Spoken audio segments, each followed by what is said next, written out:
যীশু খ্রিস্টের প্রথম অলৌকিক কাজটা এই বাইবেলে আছে।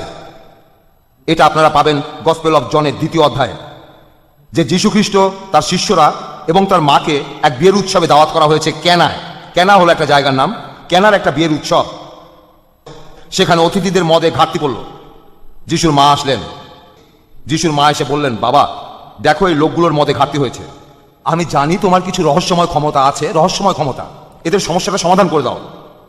যিশু তখন তাকে বললেন, নারী, এদের ব্যাপারে আমি কি করতে পারি? আমার সময় এখন উপস্থিত হয়নি। এখন আপনি যদি কাজটা না করতে চান তাহলে সেই কথাটা আরো ভালোভাবে বলা যায় যে, মা দেখো, হ্যাঁ আমি খুব ক্লান্ত, আমাকে ক্ষমা করো। আপনার নিজের মাকে নারী বলে ডাকার কোনো দরকার নেই। এই শব্দটা দিয়ে সম্বোধন করা হয় কোনো পতিতাকে। এই যিশু নারী বলে ডেকেছেন একজন পতিতাকে। বাইবেলে আছে বুক অফ জন 8 অধ্যায়। যেভাবে আপনি একজন পতিতাকে সম্বোধন করেন, একইভাবে কি আপনার মাকে সম্বোধন করবেন? আপনাদের ভাষায়, হিব্রু ভাষায় মা বলে কি কোনো শব্দ নেই? উম্মা আরবি ভাষায়, হিব্রু হতেও একই রকম, ইংরেজিতে মাদার, গুজরাটি ভাষায় মা, উর্দু ভাষাতেও মা অথবা আম্মা, আফ্রিকান ভাষায় মামা, আর প্রত্যেক ভাষাতে নিজের মাকে সম্বোধন করার জন্য সম্মানজনক শব্দ রয়েছে। আপনার মাকে কি আপনি নারী বলে ডাকেন? এতই অভদ্র, এতটাই অমার্জিত, আপনাকে এই পাথর মেরে হত্যা করা উচিত। এই কথাটা যীশু খ্রিস্ট নিজেই বলেছেন, তোমার বাবা মাকে সম্মান করো, আর যে লোক তার বাবা অথবা মাকে অসম্মান করবে তাকে মৃত্যুদণ্ড দেওয়া হবে। সেই লোককে তোমরা মেরে ফেলো। এ কথা যিশুই বলেছেন, আর তিনি নিজেই অসম্মান করছেন। যিশু কখনো এটা করতে পারেন না। এখানে কোরআন যিশুর পক্ষে বলছেন।